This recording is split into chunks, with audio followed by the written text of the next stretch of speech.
All right, today we're gonna go over quad versus glute biased squats and basically everything in between.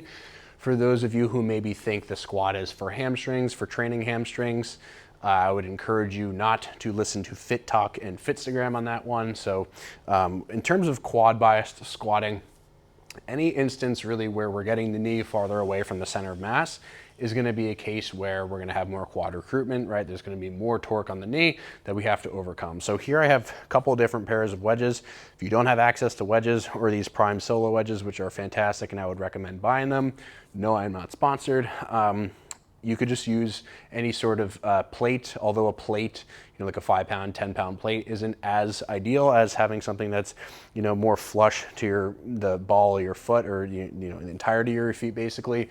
It will be better than no wedge if you are looking to train quad. So if I hop on these 10-degree wedges and I just sort of naturally squat down, what you'll notice is like, okay, there's a good amount of lean forward that I have to still use in this position, but my knees are able to get pretty far away from me.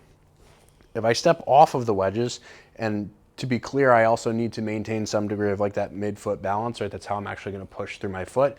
Otherwise, I'm going to fall forward or backward. What I need to do in a regular position is kind of get to this point where I can't really get any deeper because then I'm going to get that sort of butt folding underneath thing, that spinal rounding. But I also can't really stay much more upright. I have to sort of hinge over because of the limitation on both my ankles and my hips. So this is kind of like more of a hip dominant movement, right? Where I have to take my hips back to that certain point. And as I go to the 10-degree wedges, as I showed you, and I'm not really cueing anything differently, I can really get my knees farther forward. I still have a good amount of hips involved, right? But my knees are much farther forward because of the fact that I have access to the wedges in that instance. Now, if I move from the 10 to the 20-degree wedge, right? Obviously double for those of you math aficionados out there. What's going to happen really obviously is I'm going to be able to basically sit straight down without any sort of lumbar rounding, without any sort of hips kicking back, and with a great deal of knee bend and knee travel away from my center of mass. And I don't even have a bar on my back, and this is like super easy just to go up and down, and like I'm basically just in a piston. Okay, so the greater the heel elevation up to a certain point, because if I went much beyond this, it would be kind of unstable. My foot would be, much more vertical, and my foot would have less contact being able to push directly downward. Up to a certain point, you're going to get more and more quad the more that you elevate the heel. So again, this was 10 degrees, this is 20. If you use like a 10 or a 5-pound plate, you may end up with a little bit less of a wedge. And again, you'll end up with a situation where just the heel is sort of on and the toe is down. That's okay. Again, it's not as good as having the prime wedge, but it's still a solid option. And so that's, we basically move from most hip dominant to most quad dominant. Again, where it was most quad dominant, I was able to get my knees really far forward, really far bent. And then in the hip dominant version, where I'm just on flat ground, I wasn't really able to get to that point and I had to send my hips backward. Now, what if you wanted to do intentionally a hip dominant squat and you weren't going for more of a quad dominance? Well, you would use all of the same principles just applied to the hip, right? So in this case, the glutes, because the glutes stretch most when the legs are sort of narrow to the body. If I want to stretch my left butt cheek here, I would bring my left leg sort of up and across. You're going to maintain a relatively narrow stance, and you're going to allow your hips to sort of naturally travel backward to where you can get your hips far away from the bar, and you're going to let your knees bend to whatever degree is necessary. Now, some of you may actually want to use wedges with this, either if your femurs are super long relative to your spine, or you just have really bad ankle mobility.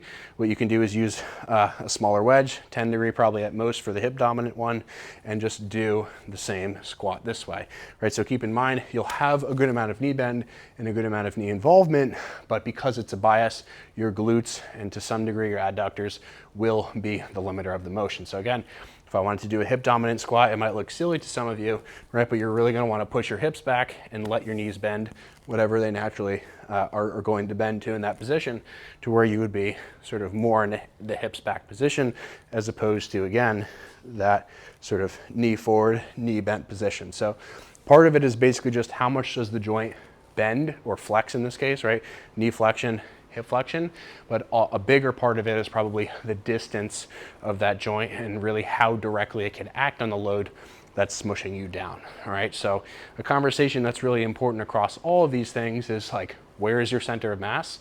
Your center of mass always has to be basically somewhere over the middle of your foot, because as I mentioned, you don't want to fall forward and you don't want to fall backwards. So you don't want to take this too extreme and like turn it into a sissy squat where you're on your toes, because now stability and loading is going to be an issue. But you also don't want to just turn it into a good morning if it's a hip dominant squat, because then your spine might be an issue. And trying to involve less of quads or less of glutes is not really the strategy you want to go with. You more so want to find the balance of like, where can you make your quads a limiter while your hips can still contribute, or where can you make your hips a limiter while your quads can still contribute. So again, flat ground, 10 degree, 20 degree wedges. Again, if you don't have wedges, plates are a fine option, and all those principles remain the same across the board in terms of bending the knee, bending the hip, and then moving them away from basically where the bar would be or where the center of mass of the individual would be. So went over a good amount of this, but if you have questions in terms of like, specific angles, toe angles, any of that stuff, some of the stuff that I didn't cover, feel free to drop a comment as a question, and I will get to it as soon as I can. So hopefully, again, that was helpful, and I'll see you all in the comments section.